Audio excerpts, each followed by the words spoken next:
Bonjour à tous et bienvenue dans le 7e épisode d'On passe à table. Aujourd'hui, on est sur le cours d'Essendorf à Marseille et plus précisément aux Grandes Halles du Vieux-Port. On va découvrir La Serre, un restaurant végétarien et gourmand. On y va!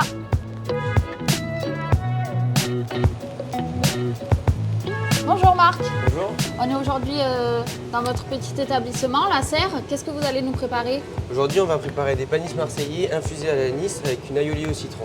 Donc une recette un peu revisitée. C'est ça. Venez, rentrez.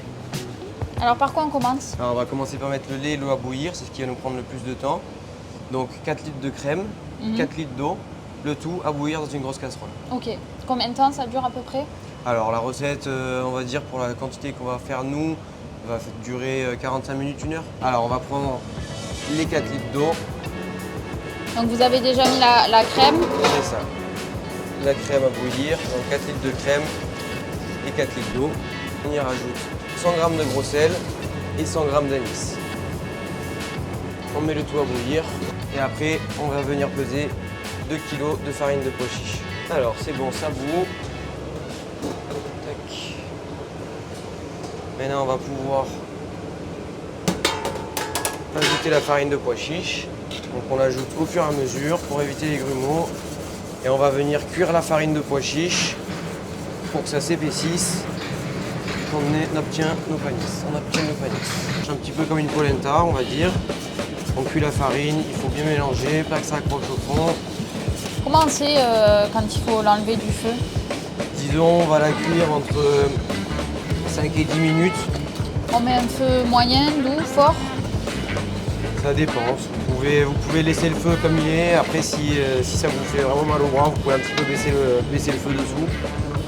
Ça empêchera que ça accroche un petit peu au fond. Voilà, donc là, vous voyez que c'est vraiment très épais. C'est un peu moins élastique. C'est que c'est cuit. Alors maintenant, on va venir couler notre appareil dans la plaque. Donc nous, on va pas tout mettre.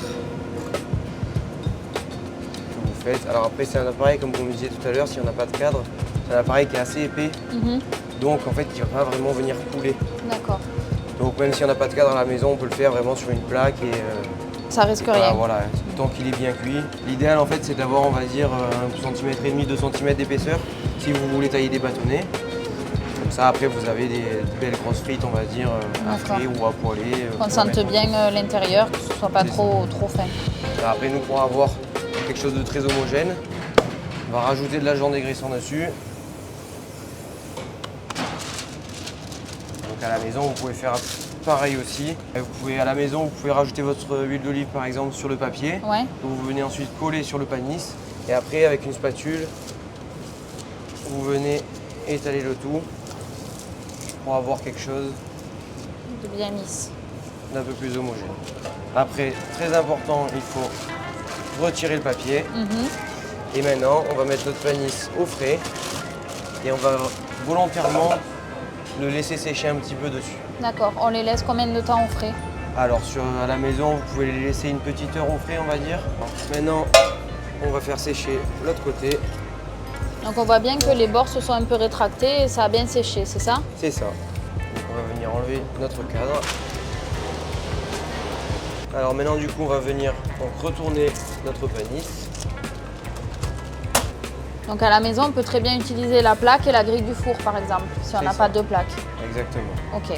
Et après celui-là, donc on va le remettre un peu au frais, histoire qu'il revienne croûter comme de l'autre côté. Alors maintenant, du coup, on va venir couper notre panis,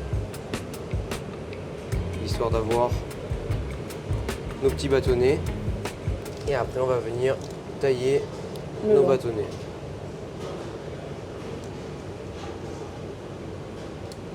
Alors du coup, maintenant, on va venir les pré-frire. Donc on les détache ça reste bien. quand même assez délicat. Voilà.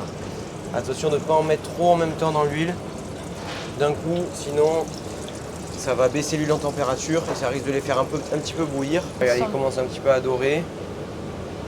Vous voyez vraiment la différence de couleur entre les deux.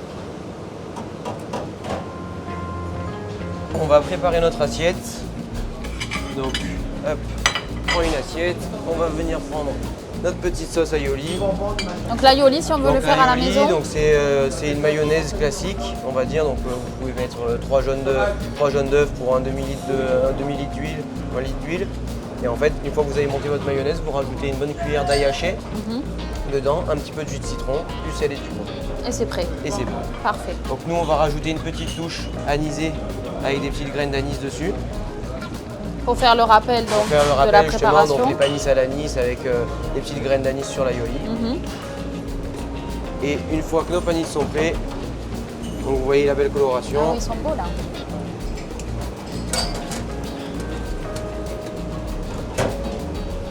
Les saler un petit peu.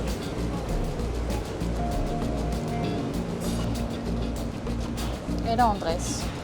Et là, on dresse nos panis. Et voilà, notre assiette est prête. Plus qu'à servir et à déguster. Bon appétit. Merci Au revoir. beaucoup. Merci, je vous en prie.